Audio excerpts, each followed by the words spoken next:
Bueno, bienvenidos y bienvenidas a una nueva charla del Stopper. Hoy la idea, y tenía muchas ganas además de tener esta charla, es acercarnos al fútbol, pero desde la literatura. Que la única preocupación que tengo hoy es poder estar a la altura del invitado, porque nos acompaña el poeta y escritor Carlos Marzal, que a través de su último libro, Nunca fuimos más felices, publicado por Tusquets, que lo tengo aquí, nos acercaremos al fútbol, pero dándole la mano a la literatura. Así que, Carlos, muchas gracias por estar aquí, por pasarte este rato. Pues nada, estoy encantado de estar con vosotros y gracias a ti por acordarte de mí. No, decía que mi preocupación era estar a la altura y más después de haber leído el libro, que me parece brutal, buenísimo. No sé si ahora explicaremos un poco, ahora iremos a eso, pero primero que te quería preguntar, ahora que ya hace unos meses, no sé en qué mes exactamente se publicó, pero que has tenido un tiempo para recibir opiniones, críticas, ¿qué sensaciones tienes? ¿Estás contento? ¿Qué recibimiento ha tenido el libro? Pues estoy muy contento, la verdad. Primero porque ya he dicho que para mí es el libro con el que más he disfrutado durante su redacción, durante la escritura, y el libro que más ilusión me hacía publicar. Porque, bueno, mi hijo es uno de los protagonistas y es una declaración también de amor hacia él y una declaración de amor hacia un deporte que me encanta, que he practicado desde niño y que me parece sencillamente un prodigio, ¿no? Entonces, bueno, por ese lado estoy muy contento y estoy muy contento también por la repercusión, ¿no? Porque las críticas que han salido han sido todas magníficas y el boca a boca que me va llegando, eh, la verdad es que es muy positivo. Y yo creo que es porque mucha gente está descubriendo lo que se descubre en la literatura, ¿no? Que los recuerdos propios, los recuerdos que uno cree que son solo suyos, en realidad son de todos, porque todos hemos sido niños jugando con un balón, todos hemos ido probablemente al fútbol con nuestro padre, todos hemos llevado al fútbol a nuestro hijo, todos nos hemos emocionado y tenemos nuestros clásicos eh, indiscutibles dentro del universo del fútbol. Bueno, y todo eso, como digo, constituye un universo común. El libro, para el que no lo haya leído, es lo que dice Carlos, va mucho más allá del fútbol, utiliza el fútbol, podríamos decir, como vehículo y como metáfora de vida, y en el que su hijo es como el protagonista principal, ya que es un poco que a través de los entrenamientos, de los partidos del hijo de Carlos, se van explicando distintos episodios que se unen con diferentes aspectos de la vida. Yo estoy muy contento, Carlos, porque a mí este libro me lo recomendó mi padre. Y entonces, al leerlo, aún me gustó más que me lo hubiese recomendado mi padre. ¿Cómo lo ha recibido tu hijo, precisamente, el libro? Es una cosa que te quería preguntar. Bueno, pues él no lo ha leído del todo, lo va leyendo poco a poco. Me dice que se tiene que tomar las cosas con calma y debe tomarse su tiempo. Pero es que, como se ha dicho tantas veces, los pájaros no tienen por qué saber de ornitología o no saben de ornitología. Bueno, él por el momento acaba de cumplir los 16, es un pájaro de cuidado. Bueno, se contenta con jugar al fútbol, con jugarlo bien y con disfrutarlo, y poco a poco va leyendo el libro. Yo creo que es un libro que le gustará eh, más con el tiempo, ¿no? Sí. Que le gustará la idea de que su padre haya escrito un libro en donde esté él como protagonista fundamental, en donde aparezca en la contracubierta. Sí, sí, sí. Una contracubierta que, exacto, bueno, que define muy bien, creo, la unión de la cubierta y la contracubierta define muy bien lo que es el libro, ¿no? En la cubierta hay una foto Mm, eh, lo voy a enseñar. bueno, una foto muy interesante donde aparece, es un portero lanzando un balón, pero bueno, es un escorzo de una figura que parece que está apuntando al sol, apuntando a la luna. Y luego hay una foto familiar en la contracubierta en donde está el niño jugando, ¿no? Yo creo que el libro está hecho de eso, ¿no? De lo privado, de lo íntimo, de lo personal, pero también de lo reflexivo, de lo general. Y la literatura creo que en el fondo debe ser eso, debe ser una mezcla de esos dos ámbitos, el ámbito de la intimidad y también el acto y el ámbito de la reflexión pública. Y Carlos, porque muchas veces, bueno, siempre que, o casi siempre que viene alguien que ha publicado un libro, me gusta saber de cómo surge la idea o el proceso o por qué o el porqué del libro. Entiendo yo que este libro no, a ver si lo explico bien. No es que un día te despiertes y digas voy a escribir un libro sobre esto. Es un libro que leyéndolo te das cuenta que lo llevas escribiendo muchos años, de alguna, no de manera literal, sino que viviéndolo y viviendo todas esas experiencias, porque no cuentas solo experiencias relacionadas con tu hijo, sino episodios o anécdotas que has vivido en otros momentos de tu vida. Es decir, que creo que es un libro que se ha ido escribiendo durante años. No sé si es así. Sí, la verdad es que es un libro que no ha surgido del tirón, como a veces ocurre, no se escribe en un arrebato, ¿no? Sino que, bueno, poco a poco he ido, bueno, coleccionando historias, anécdotas, reflexiones, y todo eso al final lo he ordenado, le he dado un ritmo, bueno, para que constituya el libro que es en este momento, ¿no? Yo siempre sabía que más tarde o más temprano escribiría un libro sobre fútbol, porque Mm. entiendo la literatura como un acto autobiográfico. Yo creo que todo lo que escribimos, todo lo que hacemos, sea del género que sea, desde una autobiografía o desde la poesía lírica hasta la lista de la compra. Me parece que lo que vamos a poner en un censo, en una lista, lo que vamos a comprar, lo que queremos comer, es como escribir un poema también de amor al mundo, de amor a la supervivencia, ¿no? Entonces todo tiene un punto, como digo, de intimidad. Yo creo que los tratados de geología son autobiográficos para los geólogos, porque dedican mucho tiempo de su vida a documentarse, a estudiar, a investigar. Entonces, bueno, yo le he dedicado mucho tiempo en los últimos años al fútbol, porque he sido una mezcla de todo lo que normalmente es un padre con respecto a un hijo que lo juega, es decir, masajista, agente FIFA, entrenador, psicólogo, nutricionista, chofer, de todo, ¿no?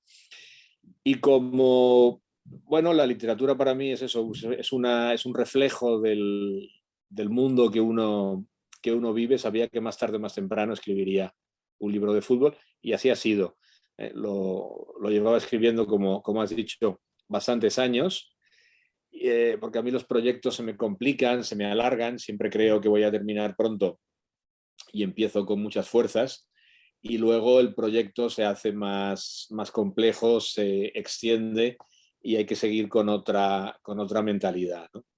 Ahora decías que entiendes la literatura como algo autobiográfico y también explicas o señalas una cosa en el libro con la que estoy totalmente de acuerdo, sin yo ser escritor, sino lector, que dices que que en la literatura vienes a decir como que no hay grandes temas, sino que el tema del que el propio escritor o escritora quiera tratar o del que quiera hablar. Aquí en algunas charlas hemos comentado, ha salido varias veces a la palestra este tema de cómo el fútbol ha sido un poco también denostado por escritores o no considerado como un tema suficientemente elevado para escribir de ello. De hecho, tú cuentas una anécdota en el libro que me pareció, bueno, iba a decir interesante, pero más que interesante, graciosa y que ilustra muy bien eso. Explicas, ahora va la pregunta, pero me ha venido ahora la anécdota que explicas que creo que son Francisco Brines y Juan García Hortelano que están en el Café Gijón en una charla y los dos ponen excusas para irse de la charla, se inventan una excusa. Y resulta que se acaban encontrando luego, creo que es en el Calderón, pero ninguno de los dos había dicho que iba al fútbol. ¿Cómo ha sido recibido por tus colegas o coetáneos y colegas de profesión que hayas escrito un libro sobre fútbol? Bueno, a ver, has hecho cosas muy interesantes y me gustaría explicarlas por partes. Bueno, en primer lugar, yo creo que la anécdota esa a la que has hecho referencia explica muy bien el clima de una época. Explica muy bien la España de los años 60, de los años 70, incluso de los 80, ¿no? En Mm. una España en la que la afición al fútbol, la confesión al fútbol, cuando pertenecías al ámbito, al país de la literatura, y no digamos ya si políticamente te adscribías en la izquierda, era considerada esa afición, bueno, como un pecado mortal, y bueno, se podía estigmatizar a cualquier persona que se manifestara a favor de algo tan horrendo como era la afición al fútbol, ¿no? Bueno, yo creo que eso afortunadamente ha desaparecido. Hoy en día ya no existe ese clima, digamos, de casi persecución al hincha futbolístico por parte de las élites intelectuales, pero sigue habiendo, creo, un cierto prejuicio, una cierta consideración de que el fútbol es un tema menor, y es un tema bueno, que no debe ser tratado por la literatura.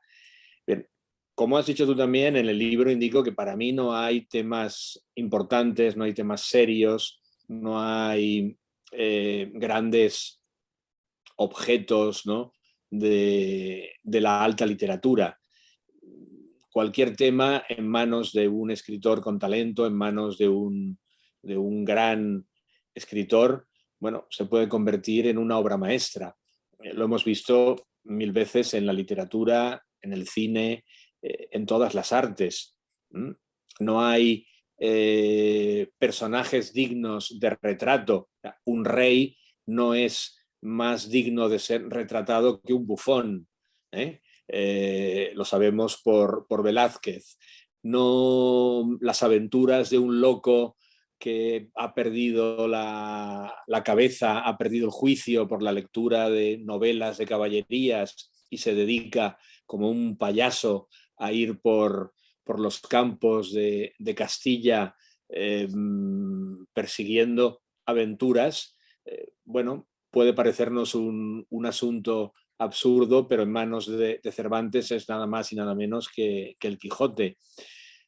Hay películas que, bueno, tratan sobre aspectos que en principio no nos interesan para nada, ¿no? No sé, los conflictos entre terratenientes y ganaderos a comienzos del siglo XIX en Wisconsin, pues en un principio no son un asunto muy atractivo para el arte. Sin embargo, hay películas, hay westerns maravillosos, prodigiosos, que tratan asuntos parecidos. Bien, con esto quiero decir que el fútbol me parece un tema extraordinario, me parece un asunto lleno de pasiones, lleno de anécdotas felices, también de tragedias, en donde se deposita mucha energía sentimental, mucha energía intelectual también, por parte de millones y millones y millones de aficionados todos los días. Entonces, creo que la literatura debe también, si el autor lo quiere y el autor lo persigue, zambullirse en ese mundo. Estoy totalmente de acuerdo con esto que dices y yo te quería preguntar porque es curioso que es así, que hay temas que o que a muchos y a muchas no nos interesan y no te planteas que no vas a dejar de comprar ese libro o vas a dejar de ir al cine porque estén retratando, no sé, la Nápoles de los años 80, por la última peli que fui a ver. Que igual a alguien no le interesa, ni se había planteado ir nunca a ver una película que transcurra ahí, pero no te lo planteas. En cambio, cuando en un título de un libro aparece la palabra fútbol o si fuese en una película, ya eso hace que mucha gente sea reacia a consumir ese producto. ¿Hiciste bien entendida la trampa de no incluir la palabra fútbol en el título precisamente por eso? No tiene nada que ver. Pues mira, en un principio la palabra figuraba en el título, pero mi editor me pidió que buscara no le terminaba de gustar el título que había colocado, me sugirió que buscara otro y terminé encontrando un título que para mí es el título definitivo, ¿no? Y es el título que me gustaba entre todas las posibilidades que al final barajé y que tuve anotadas en un papel. Y me parece, bueno, que di con el título que que el libro necesitaba, ¿no? Que el libro además andaba buscando probablemente. Hay veces que uno tiene bueno, la impresión de que no tiene el título que el libro requiere y que debe indagar más, debe romperse un poco más la cabeza para ver si así encuentra el que necesitaba. Antes me has preguntado por la recepción del libro entre mis colegas, entre los Sí, escritores.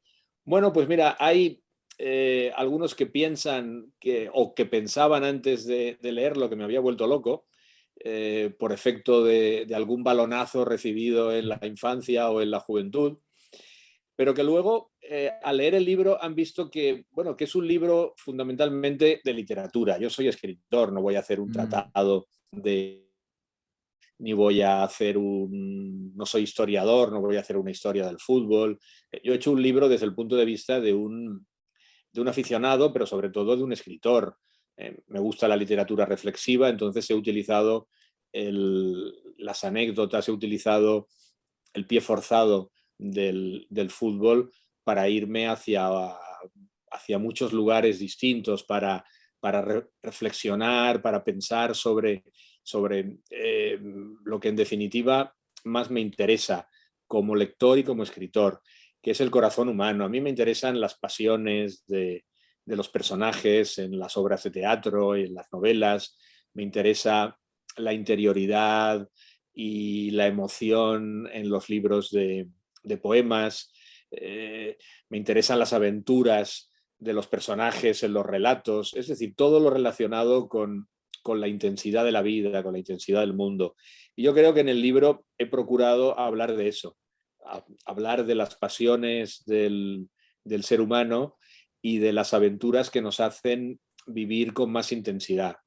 sí, sí, sin duda. Como, yo creo que, como decía al inicio, tú me corregirás, pero yo creo que el fútbol es el vehículo, la manera de transportarte por todas estas pasiones. Al final, el libro es un libro de vida, de amor, incluso de tragedia al final, que luego te quería preguntar por eso. Carlos, hay volviendo a esto que comentábamos de cómo lo han recibido tus colegas, un tópico muy recurrente que se utiliza mucho cuando un libro que tiene el fútbol como tema o como eje principal agrada a gente que no, o la crítica lo ensalza, el topicazo es, te puede gustar incluso si no te gusta el fútbol. Bueno, haciendo uso de eso, ¿le ha gustado a mucha gente que no le guste el fútbol?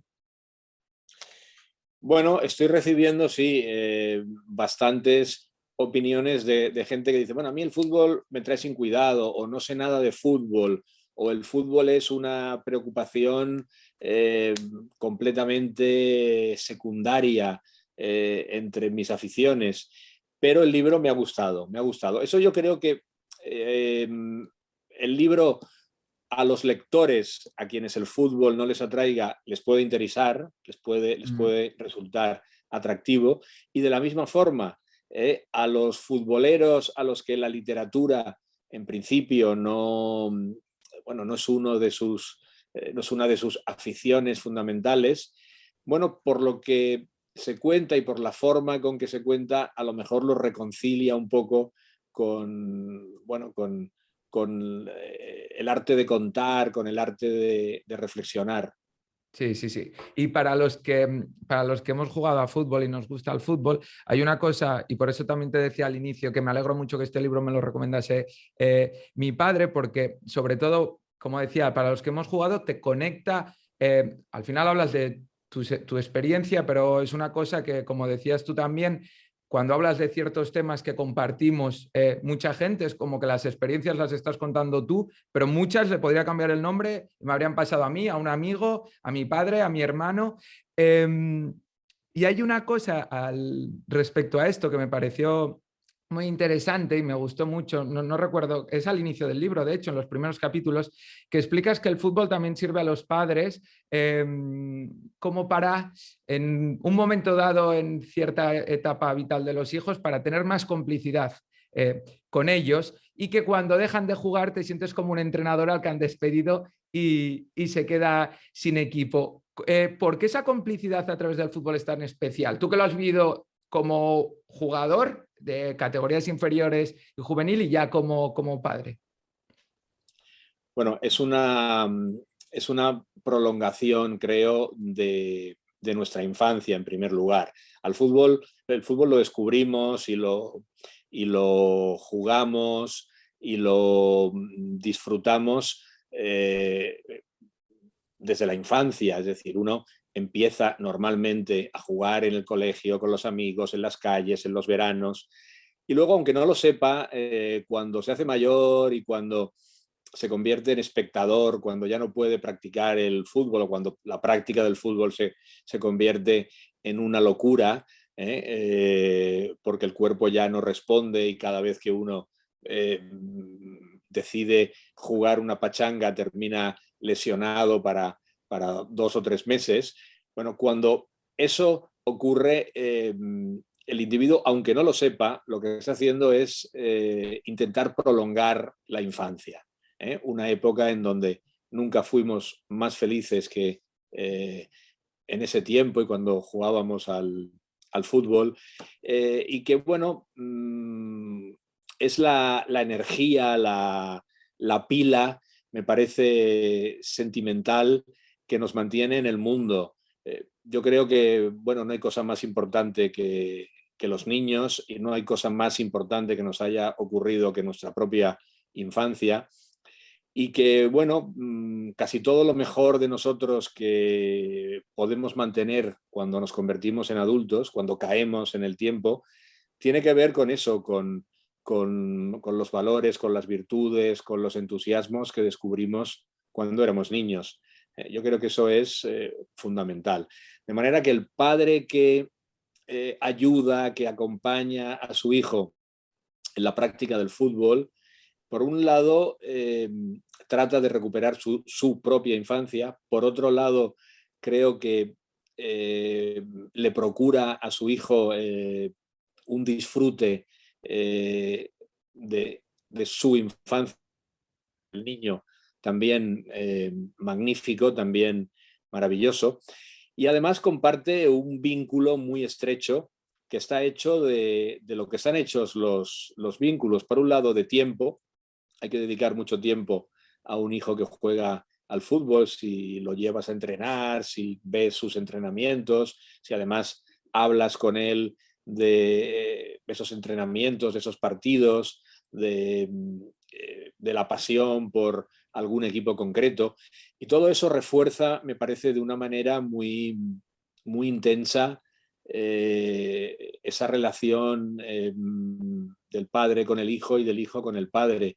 Me parece que, bueno, el amor que nos profesamos también requiere bueno, no solamente de tiempo y de cariño, sino de asuntos compartidos, de anécdotas, de historias, de momentos que la memoria va a rescatar para siempre, ¿no? Yo estoy seguro de que en la memoria de todos nosotros, hay episodios concretos bueno, de nuestro amor hacia nuestros padres y del amor que nuestros padres nos tenían y que en definitiva están adscritos a, bueno, a anécdotas como un viaje, como una comida, como una conversación, como un partido de fútbol.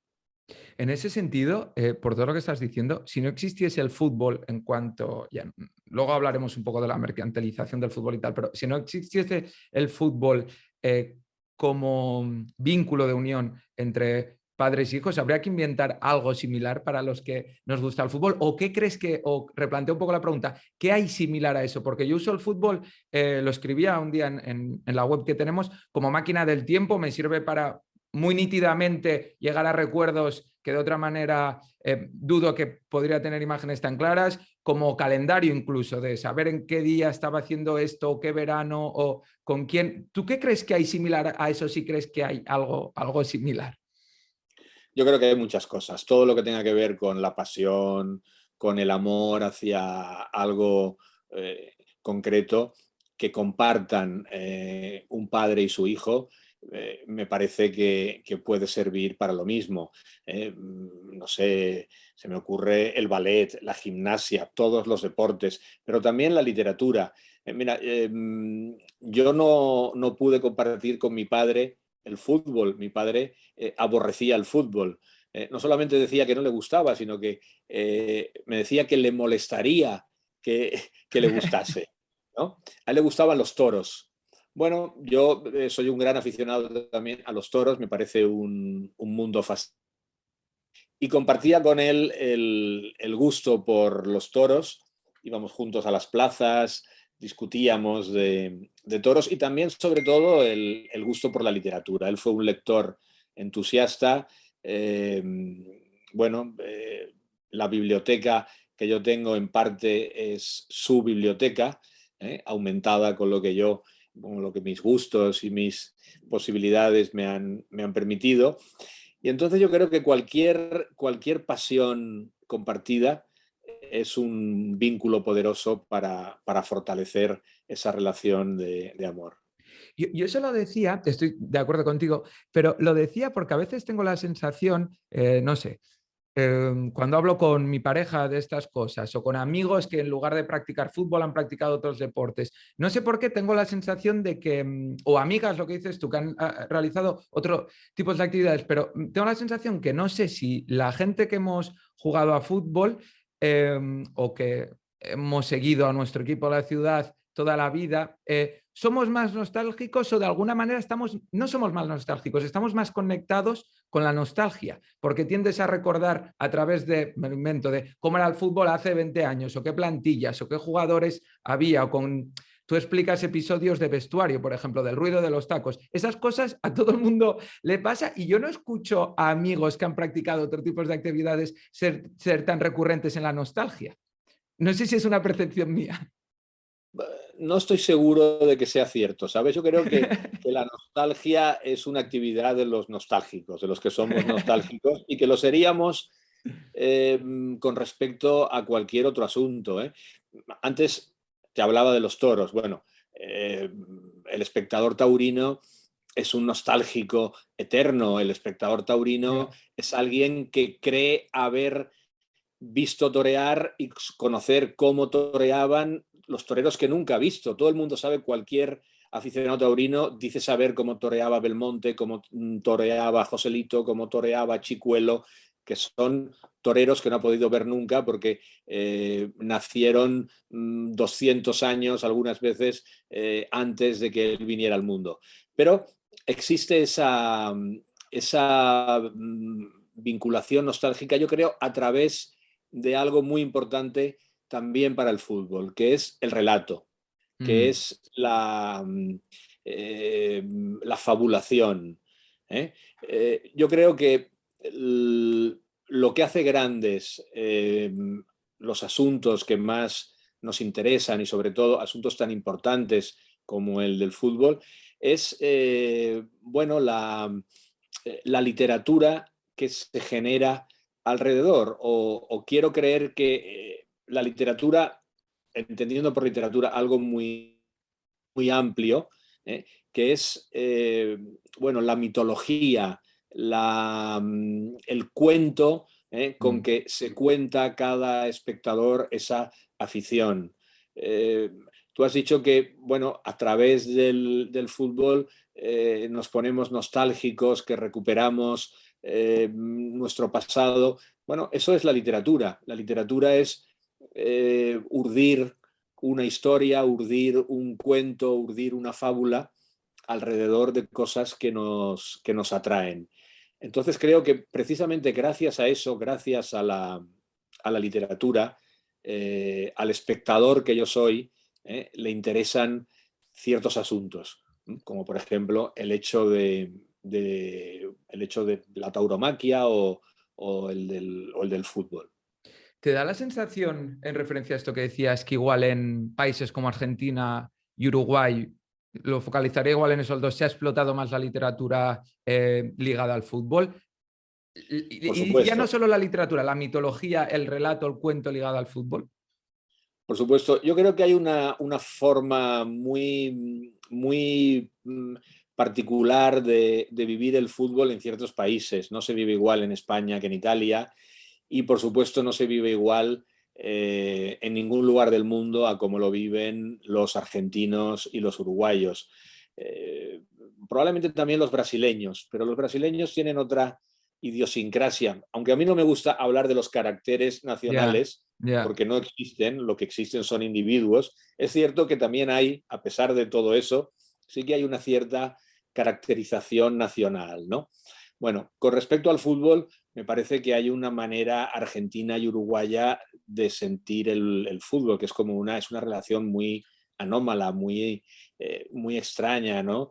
Eh, yo pocas veces he visto a un presidente de gobierno como a Sanguinetti en Uruguay hablar con esa pasión del fútbol, explicar su afición y convertirse casi, bueno, en un forofo, en un niño entusiasta del deporte, ¿no? En ningún lugar del mundo es tan peligroso, me parece, ir al fútbol como en Mm. Argentina, ¿no? El asunto de las barras bravas, eso es una locura, ¿no? Es una forma de vivir, de sentir el fútbol como no hay en casi ningún país, ¿eh? Formas y fórmulas con las que muchas veces no estoy de acuerdo. ¿Y tú crees que allí se ha explotado más por esta manera de vivir el fútbol de una manera transversal, en cualquier estrato de la sociedad, no teniendo relación en qué profesión, a qué profesión te dedicas, o va más en que no se penalizaba tanto en el ambiente literario, como comentábamos antes, que podía pasar en la España de los 60 a los 70, como se hacía aquí? No estoy seguro, no conozco lo suficientemente bien, digamos, el ambiente intelectual argentino o uruguayo en relación con el fútbol para poderlo juzgar. Lo que sí que es cierto es que en esos países ha habido más escritores, más narradores, más intelectuales que se han acercado sin ningún tipo de prejuicio al universo del fútbol, ¿no? Mm. Y gracias a eso, bueno, pues Galeano, Benedetti y muchos otros escritores nos han dejado obras muy importantes, muy interesantes acerca de ese deporte. Y yo creo que también se debe a que tienen una relación con la cultura popular mucho más natural. Me da la impresión de que esos escritores, esos individuos concretos, bueno, se acercaban a, la, a la, literatura popular, perdón, a los fenómenos populares, a la cultura popular, de una forma más desprejuiciada, ¿no? Mm. Eh, y yo creo también que tiene que ver con algo fundamental, y es el hecho de haber jugado o no haber jugado al fútbol. Sí. Si uno ha jugado al fútbol, bueno, no puede dejar de tomarse en serio esa afición. El escritor que ha jugado al fútbol de pequeño termina por ser un aficionado y termina por ser un entusiasta. Bueno, probablemente no haya escritor argentino al que más admire yo que a Jorge Luis Borges. Borges no jugó nunca al fútbol. Mm. Borges, por eso, pudo programar una conferencia sobre la inmortalidad del alma a la misma hora, el mismo día en que durante el Mundial de Argentina, Argentina se estaba enfrentando a Holanda y terminó ganando el título con algún gol nada más y nada menos que de Mario Alberto Kempes, uno De tus uno de ídolos, mis además. ídolos y bueno, una de las grandes leyendas del Valencia. ¿No? Y como contrapunto, antes que hablabas del aspecto autobiográfico de la literatura, un ejemplo, y ahora relacionándolo con Argentina también, Eduardo Sacheri ganó un Oscar, bueno, evidentemente no la dirigió él, pero El secreto de sus ojos, ganadora de un Oscar. El fútbol tiene mucha importancia. Una de las escenas principales de la película es en un estadio de fútbol. En La noche de la usina, su último libro, también tiene presencia el fútbol.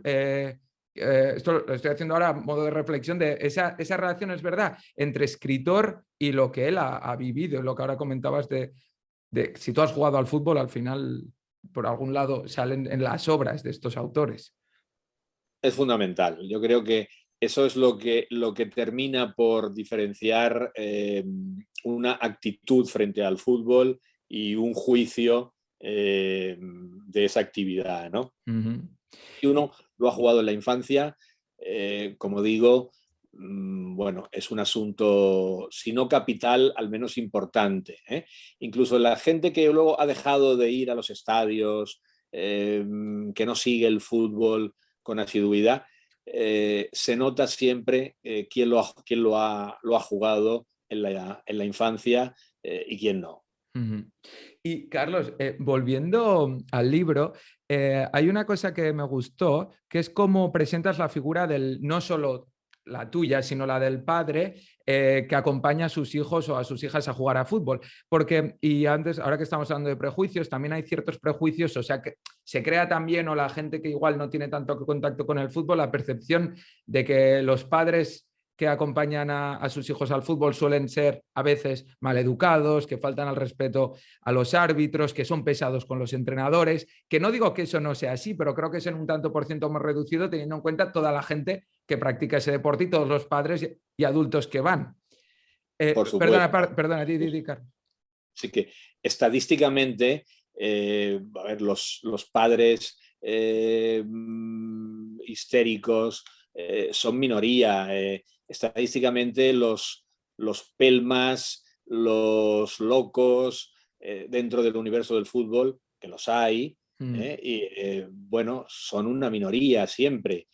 Lo que ocurre es que, como ocurre también en otros ámbitos, el que grita, el que pega fuego a algo tiene más repercusión, tiene más eco que los miles y miles de espectadores, padres y aficionados al fútbol que todos los fines de semana están tranquilamente viendo un partido de fútbol. Por un episodio violento relacionado con el fútbol hay millones y millones y millones de casos semanales de comportamientos, claro, bueno, tranquilos y normales. A ver, yo creo que en todos los ámbitos, todos conocemos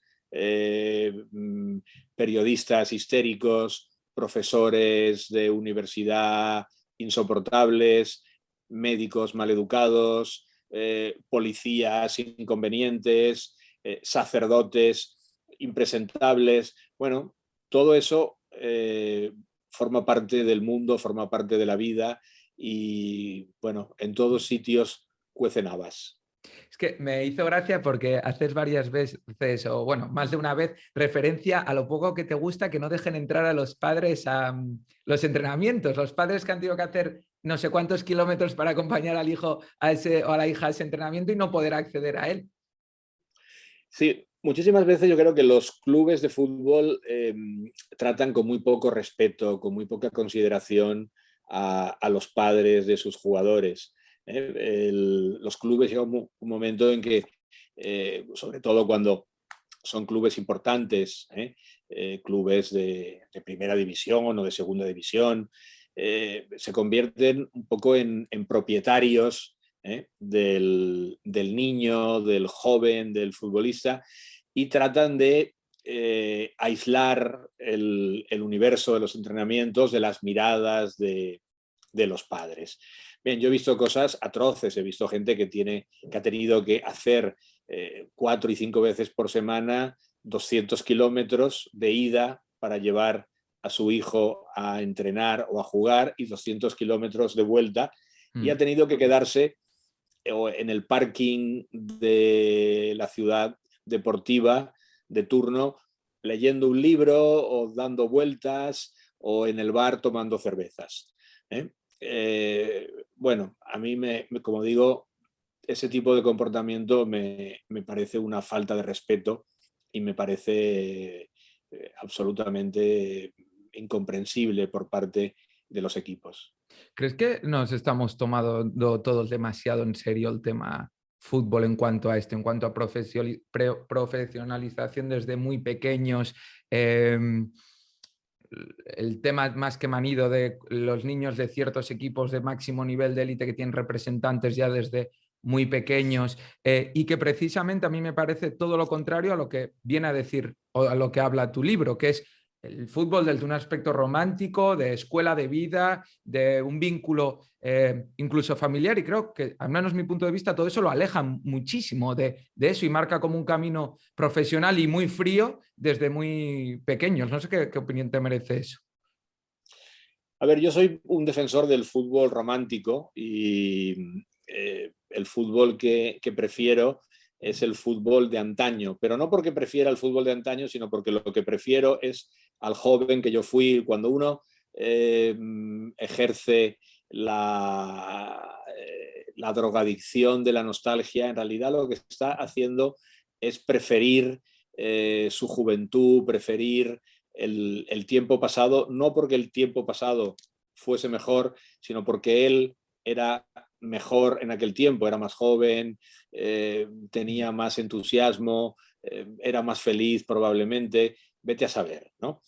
Ahora bien, también es cierto que sin el grado de profesionalización que el fútbol ha alcanzado en los últimos, no sé, 60, 70 años, tampoco se habría llegado al gran espectáculo, a la gran especialización bueno, a la profundización, digamos, también deportiva a la que se ha llegado.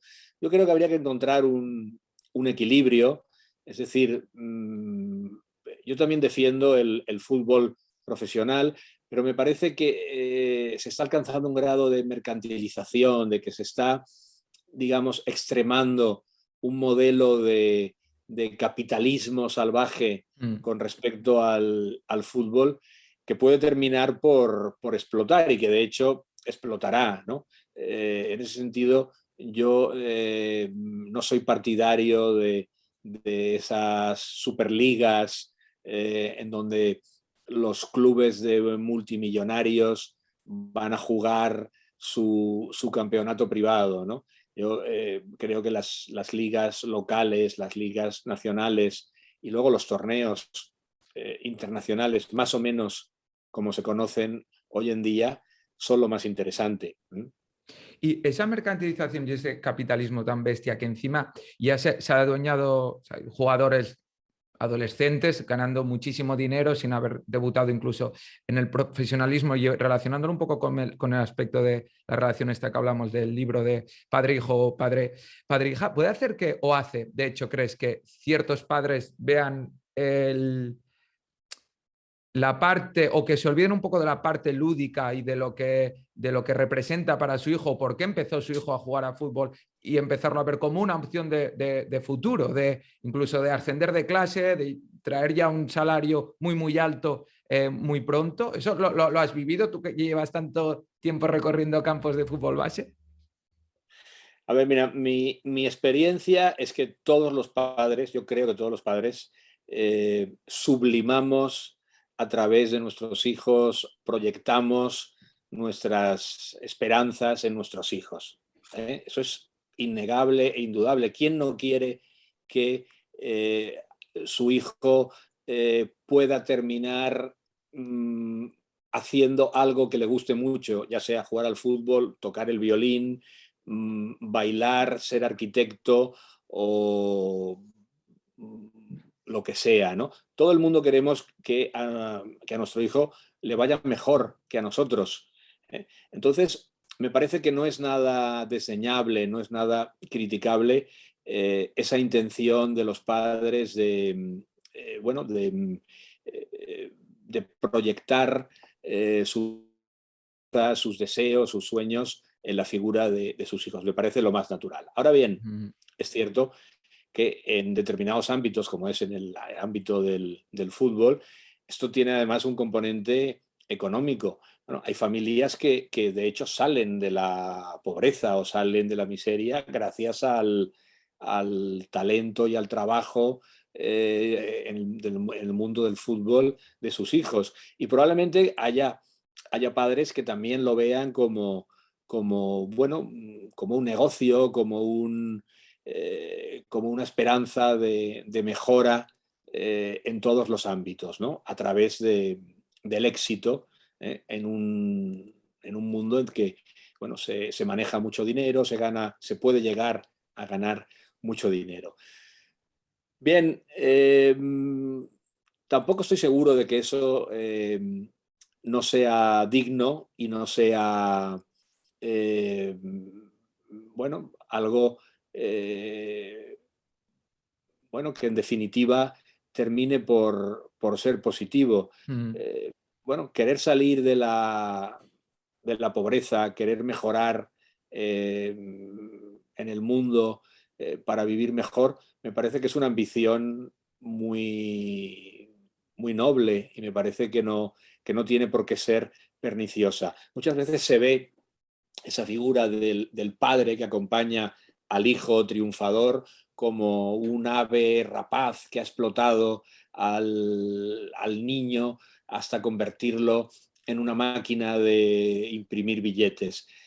Cuando lo más probable es que lo que haya detrás es una historia de sacrificio, de privaciones, como conozco en muchísimos casos, de entrega, y que después no termina beneficiándose tampoco demasiado de las ganancias del hijo, sino que simplemente está entusiasmado, contento y satisfecho de que a su hijo le vaya muy bien y gane mucho dinero practicando un deporte que le gusta y que se le da muy bien.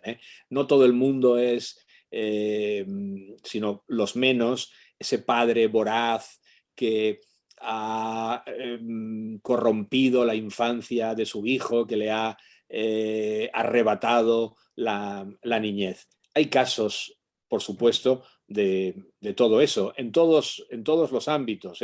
Mm. Yo conozco también eh, casos de padres obsesionados con las carreras musicales de sus hijos, con las carreras tenísticas, bueno, con todo aquello que a ellos les ha gustado y a sus hijos también les ha interesado practicar. Pero yo creo que también estadísticamente lo que suele haber detrás de un hijo que triunfa en cualquier ámbito es entregada, dispuesta al sacrificio y a la renuncia con tal de que su hijo llegue a ese triunfo en algo que ama. Sí, sí, eso es así. Yo lo veo como tú y que probablemente los casos sean los menos, pero yo no sé si a lo que, que quería decir es que este tipo de fútbol que se está construyendo, si no crees que puede fomentar más que esos casos que ahora son los menos, se incrementen, que pueda pasar más veces eso, que se vea como una vía muy clara de negocio o de ingresos familiares. Bueno, el fútbol, si quiera o no, es una industria. Y el fútbol español es una industria muy importante. Hemos estado y creo que seguimos estando de moda en todo el mundo, no solo por un modelo de juego, sino porque tenemos entrenadores, tenemos escuelas, tenemos un método, tenemos una forma reconocible de jugar al fútbol en el mundo. Bueno, y todo eso ha ampliado de una manera excepcional todo lo que está alrededor del fútbol. Pero creo que de eso también se benefician bueno, los practicantes sin demasiadas ínfulas Mm. hacia el futuro. Es decir, bueno, hoy en día los niños juegan al fútbol en campos de césped de tercera generación que casi apetece comerse la hierba sintética. Los entrenadores que tienen son todos o casi todos entrenadores con licenciatura en ciencias del deporte, y el que no tiene licenciatura en ciencias del deporte tiene el nivel 3 de entrenador nacional. Es Sí. decir, los materiales, la dedicación, los fisioterapeutas que hay en los clubes, bueno, de todo eso, de todo ese modelo, me parece que también se beneficia cualquier practicante. Es Mm. verdad que, bueno, ese modelo también puede generar esa competitividad extrema, ese apetito de éxito desaforado en algunos casos. Pero bueno, me gusta remitirme a la generalidad, me gusta remitirme a el mayor número, digamos, de practicantes. Y yo creo que lo que prima son los buenos ejemplos y lo que prima son, a pesar de que el fútbol tenga en algunos ámbitos un poco de mala fama, de que los padres del fútbol tengamos mala fama, mi experiencia general es que por un energúmeno hay 100 padres ejemplares. Y tampoco creo que sea un ámbito en el que, bueno, sean la mayoría. Yo conozco energúmenos en la literatura, en la poesía, en la crítica literaria, en la enseñanza, a la que también me dedico. Es decir, que yo creo que podemos encontrar las excepciones indeseables en cualquier mundo. Me encanta que tú, siendo poeta y escritor, hayas dicho esto, corte perfecto en defensa del mundo del fútbol. Oye, Carlos, otra cosa a la que te he leído en el libro y te he escuchado alguna vez es hablar del aficionado ilustrado. ¿Qué es el aficionado ilustrado? Bueno, pues es una figura que yo reivindico y que creo que existe verdaderamente. Es el aficionado que no se conforma con la parte más superficial de su pasión, sino que quiere profundizar en ella, quiere conocer la historia y quiere leer. Yo creo que eh, cualquier pasión que practiquemos, cualquier pasión que nos arrebate, si no viene acompañada de la lectura, si no viene acompañada de eso de lo que hablaba antes, de la fábula, de la literatura, no llega a ser todo lo importante que debe llegar a ser. ¿eh? Bueno, yo traslado, digamos, una idea que he defendido también en el universo taurino, el aficionado ilustrado, el aficionado que no se contenta con ir a la plaza, del aficionado al fútbol que no se contenta con ir al campo de fútbol y ver ganar a su equipo, sino que además, bueno, quiere conocer la tradición de su deporte, quiere conocer las honduras del club que más le gusta, quiere, bueno, reflexionar, leer, conocer lo que otros han reflexionado y han escrito acerca de ese deporte que ama. Y en el fútbol has encontrado muchos aficionados ilustrados o encuentras muchos aficionados. Los hay, y me están llegando muchísimos ecos a raíz precisamente de eso, de la publicación del libro, de la simpatía que ha despertado ese libro, en gente de todo tipo, gente lectora y gente que lee solamente esporádicamente. Me da la impresión de que cualquier momento es bueno para iniciarse en esa búsqueda y en esa escuela del aficionado ilustrado.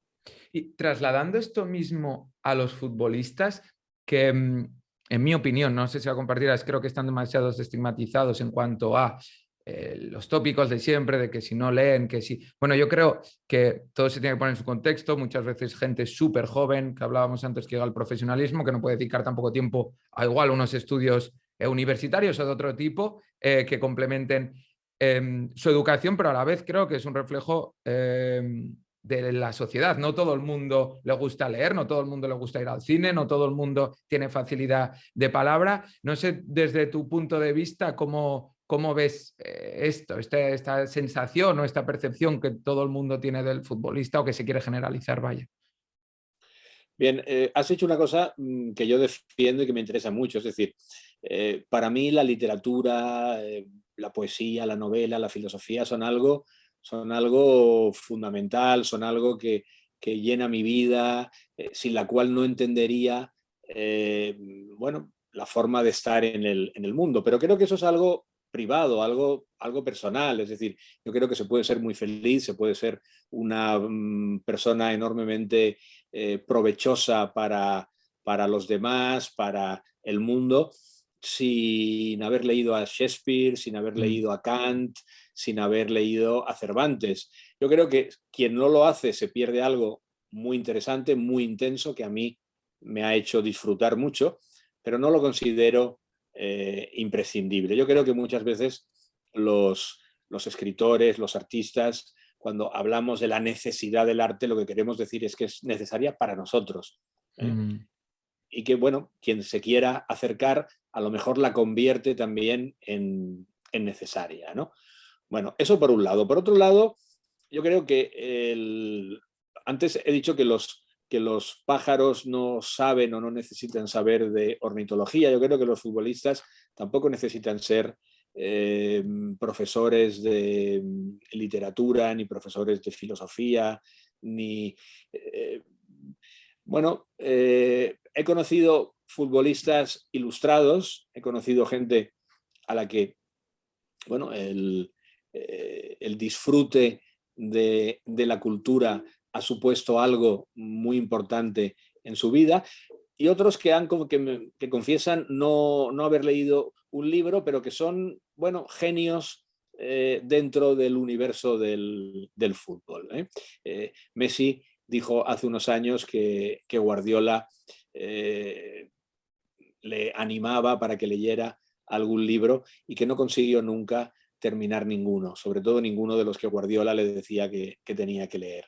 Bueno, eso no quita para que Messi sea, bueno, no solamente un genio, sino, bueno, un clásico dentro también del mundo del fútbol.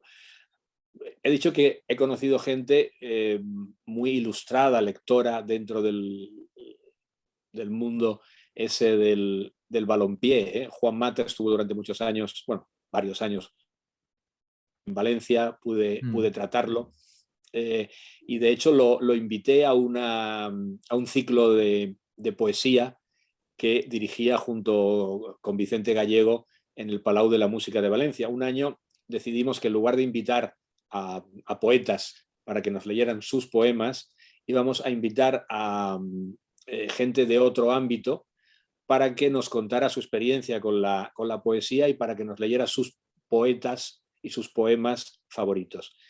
Bueno, y sabíamos que Juan Mata era lector, lo conocía por un amigo común, y lo invité a que viniera al Palau de la Música y estuvo espléndido. Leyó poemas que había estudiado en el bachillerato, canciones que su madre le cantaba, poetas que luego fue leyendo con el paso del tiempo, y estuvo magnífico.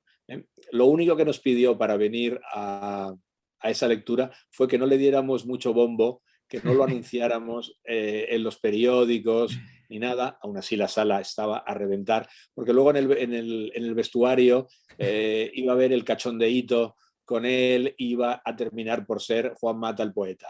Es verdad que a veces, incluso desde el propio mundo del fútbol, la gente que está dentro se penaliza también, o sea, la inversa. También antes hablamos desde el mundo que se considera intelectual hacia el fútbol, a la inversa a veces también es así. Bien, también puede darse el caso. Bueno, hay que tener en cuenta también que un vestuario Claro. es un conciliábulo de jóvenes con mucho tiempo para urdir disparates, para bromear, para hacerle la puñeta al compañero que está al lado, ¿no? Y es Sí. una cosa también tradicional.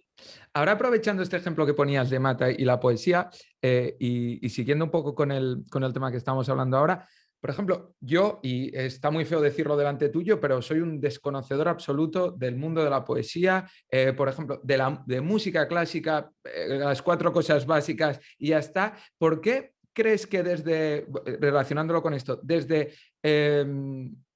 la figura del espectador o del aficionado de fútbol, se le exige al futbolista saber cosas, o le gustaría que supiesen de cosas que muchos de nosotros, como yo ponía, y perdón, la primera persona, mi ejemplo, no sabemos? No sé si no me da sensación que eso pase con el jugador de baloncesto o con el tenista o con otro tipo de deportistas. No sé si en el fútbol, por lo de siempre, por el topicazo del dinero que ganan, no sé si hay esa exigencia extrema con ellos.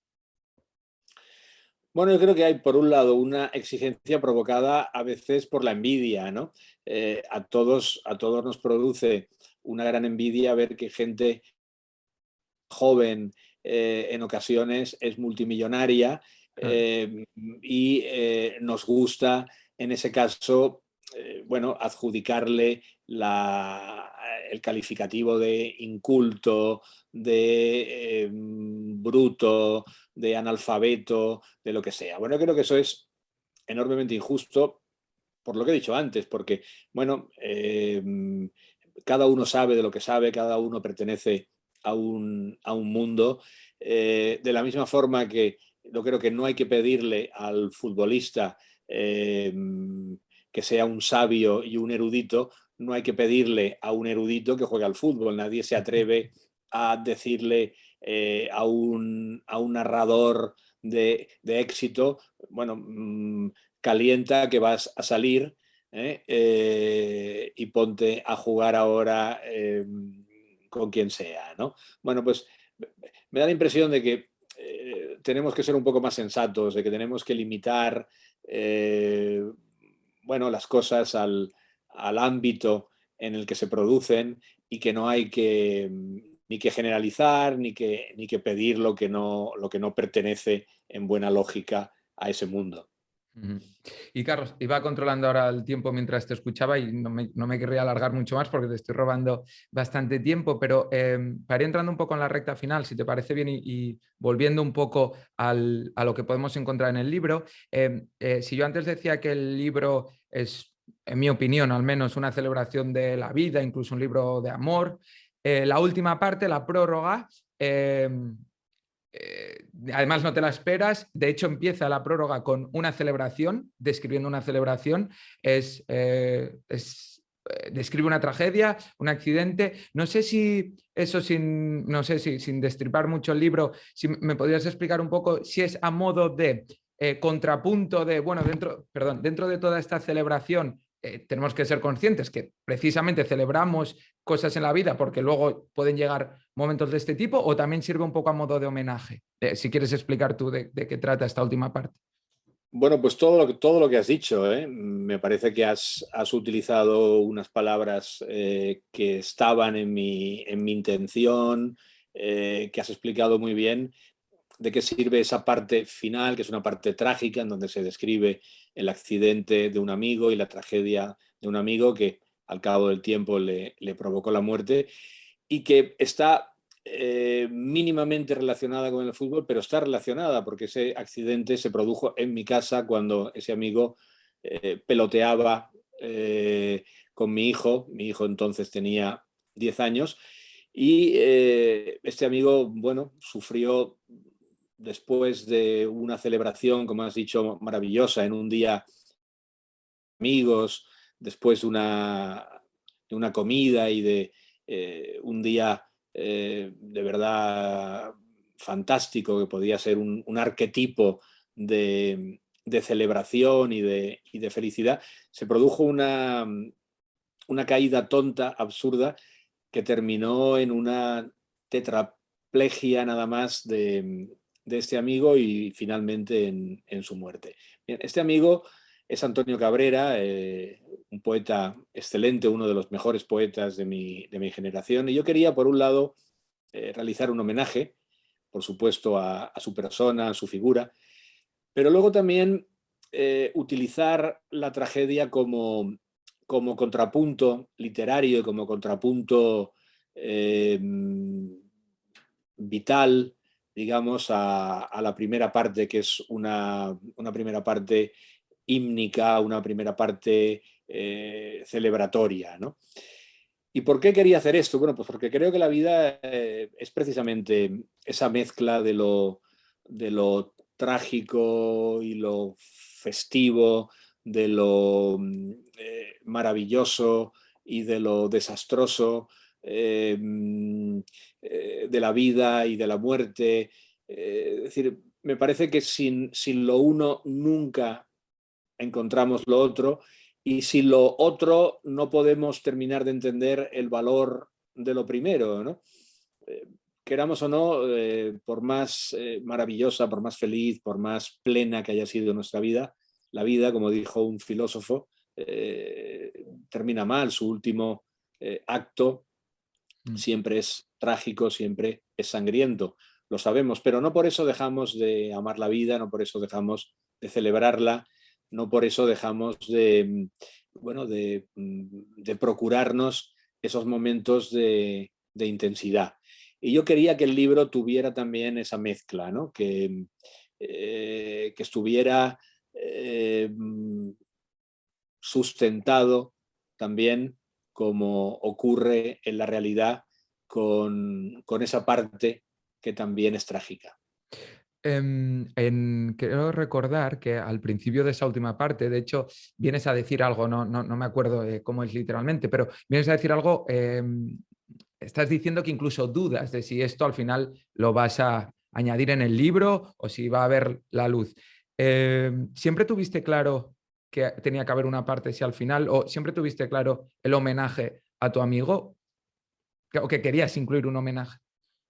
A ver, soy un escritor que planea poco, es decir, soy un escritor que no escribe con plan, no dedico mucho tiempo a lo que es la estructuración del texto. Hay gente bueno, que necesita una plantilla, que necesita tener muy claro aquello sobre lo que va a escribir, que toma muchas notas, que sabe lo que los personajes han de decir más o menos, qué les va a ocurrir. Bien, a mí eso nunca me ha pasado. Mi método, mi sistema de escritura nunca es ese. Para mí la escritura es el descubrimiento a medida que escribo de lo que estoy haciendo y de lo que voy a hacer. Es decir, no entendería, o por lo menos no entiendo por el tipo de individuo que soy, por la forma en la que trabajo, escribir eh, con unas directrices muy marcadas. Entonces, en mí, ya te digo, la escritura es siempre una sorpresa, es siempre un terminar por fijar las palabras, bueno, en el modo en que me parece mejor, pero que es un modo que nunca tenía pensado. Uno puede vislumbrar más o menos hacia dónde quiere dirigirse, pero no sabe dónde termina. En ese sentido, yo veo la literatura como una forma de viajar. Hay quien viaja y necesita tener reservados todos los hoteles a donde va a ir, saber los museos que va a visitar a la hora en que lo va a hacer, con las reservas de los restaurantes en todos los sitios en donde va a comer, y siguiendo la guía Michelin y la guía del país y todas las guías habidas y por haber en cuanto a las rutas, los itinerarios y las actividades. Bueno, y hay gente que se coge un avión, se marcha a un sitio y improvisa, ¿no?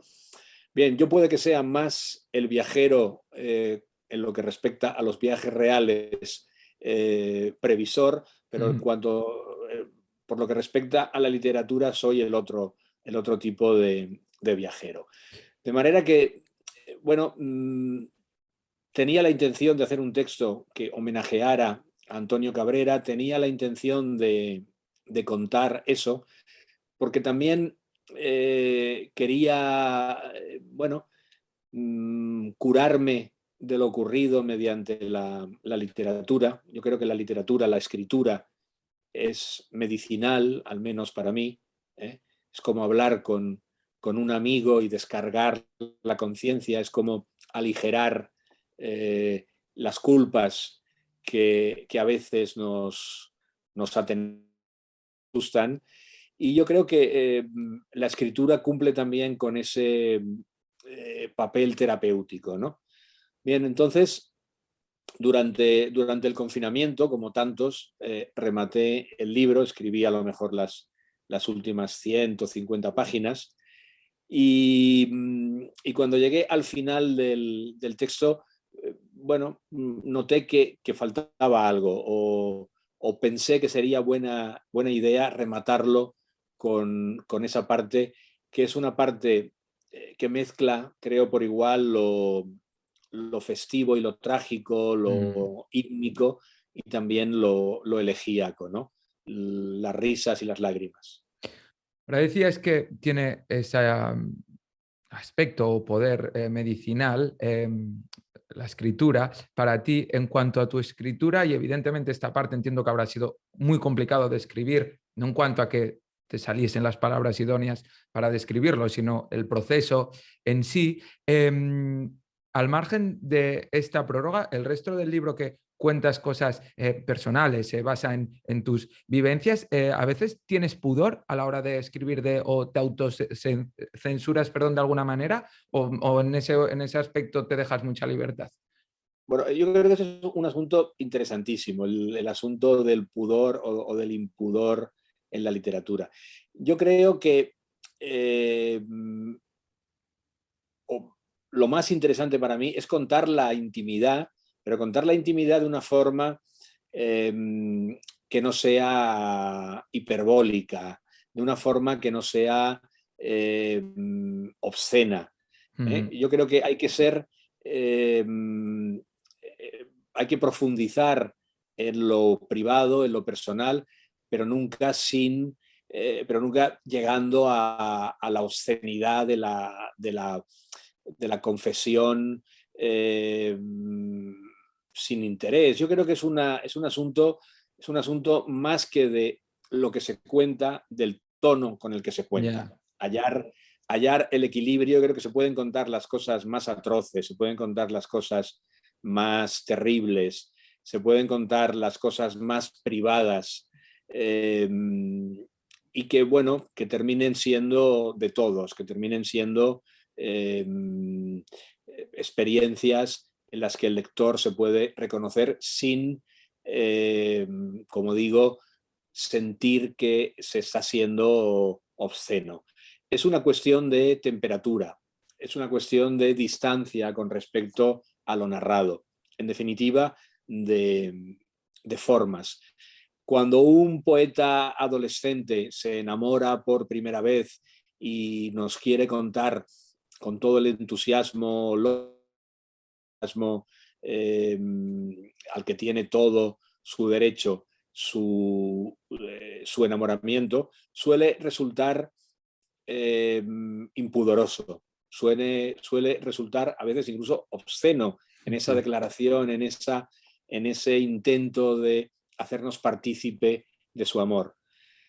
¿Por qué? Porque todavía no tiene probablemente los instrumentos literarios, no ha adquirido la destreza con la que administrar esa experiencia para que sea una experiencia propia, pero al mismo tiempo una experiencia privada, pública, para que sea una experiencia de todos los lectores. Es un tema muy, muy interesante, muy complejo, y me parece de los más importantes desde el punto de vista técnico al hablar de literatura, ¿no? La debida distancia entre lo que se cuenta y cómo se cuenta para que el lector no tenga esa idea del patetismo. No hay nada más desagradable en literatura que estar leyendo algo y tener la sensación de que lo que se está contando, lo que estamos leyendo es algo patético, ¿no? Eh, Esto te por lo eso es un asunto preguntaba, muy interesante. te estaba escuchando con mucha atención y te lo preguntaba, te confieso, de una manera muy egoísta, porque escribiendo, si tú estás en la Champions, yo estoy en la regional, en los artículos que escribimos o que publicamos en la web, los afronto siempre desde una manera personal y contando cosas mías y digo, voy a aprovechar cuando tenga a Carlos para preguntarle y ya, mira, me ha servido como de clase. Carlos, yo quería cerrar la entrevista, si no es una indiscreción, la pregunta que te voy a hacer, porque en el libro explicas, que me hizo mucha gracia una anécdota, que explicas a unos amigos que están viendo fútbol en casa de Joaquín Sabina. que él es reconocido aficionado al Atlético de Madrid y ellos son del Real Madrid. Y explicas que creo que están viendo un derbi, un Real Madrid-Atlético de Madrid, y cuando el Madrid marca gol, ellos, al estar en su casa, no quieren celebrarlo y él se enfada y él dice que esa condescendencia que no le gusta, que en su casa se celebran los goles del Madrid también. ¿Cómo es ir a casa de Joaquín Sabina de fiesta o a ver fútbol? Lo que puedas contar. Bueno, Joaquín, además de ser un extraordinario un cantante, un extraordinario músico, un poeta excelente. Yo creo que muchas de sus canciones son mejores que el 80% de la poesía que circula por el mundo. Me parece que tiene el don, la capacidad de emocionarnos, de conmocionarnos. Hay canciones suyas que me parece que valen por tratados de historia. Yo no conozco muchos resúmenes, digamos, de la posguerra española, del primer franquismo, que esa canción maravillosa de Purísima Lloro, en la que hace un retrato, una pintura de la España de esa época, que vale por muchas novelas y por muchos libros de historia. Bien, además, yo le tengo un amor incondicional, me parece una persona cariñosísima, simpatiquísima, un, un loco bendito, ¿no? Y bueno, las veces que he estado en su casa he disfrutado mucho, pero como digo en el libro, es una casa muy peligrosa, porque es una casa que te atrapa, que te abduce y no te deja escapar. Joaquín se marche de su casa impunemente. Las deserciones están prohibidas. Bueno, estuve una vez, por ejemplo, con amigos poetas, con Ángel González, con Luis García Montero, con Chus Visor, el editor, y teníamos que ir marchándonos poco a poco en los descuidos de Joaquín, cuando iba al baño o cuando iba a poner música. Entonces aprovechábamos con la complicidad de Jimena, de su mujer, y nos marchábamos. Bueno, yo conseguí salir en cierta ocasión al cabo de día y medio. Pasamos día y medio tomando copas, hablando, cantando y disfrutando, y al final pude fugarme en uno de esos descuidos. No me quería dejar de preguntarte eso porque la anécdota me pareció muy, muy buena y bueno, conocer un poco más de primera persona, eso. Oye, Carlos, ya la última, siempre pedimos al invitado o a la invitada, hoy además cobra más sentido que nunca, una recomendación literaria, musical o cinematográfica, lo que tú quieras, que luego dejaremos en redes, no tiene por qué estar relacionada con fútbol, así que lo que tú digas. Bueno, pues mira, voy a aprovechar para hacer recomendaciones varias. Bien, por un lado, un libro de poemas. Un libro de ¿Vale? poemas de, bueno, alguno yo creo que es uno de nuestros clásicos contemporáneos más importantes, Francisco Brines, gran amigo, gran poeta de la generación del 50, gran aficionado al fútbol, fue durante toda su vida socio del Valencia, y aunque vivió en Madrid la mayor parte de su madurez, cada 15 días volvía a Valencia con la excusa de visitar a su madre, cosa que hacía de corazón, pero siempre haciéndolo coincidir con el partido del Valencia como local, para poder asistir a Mestalla.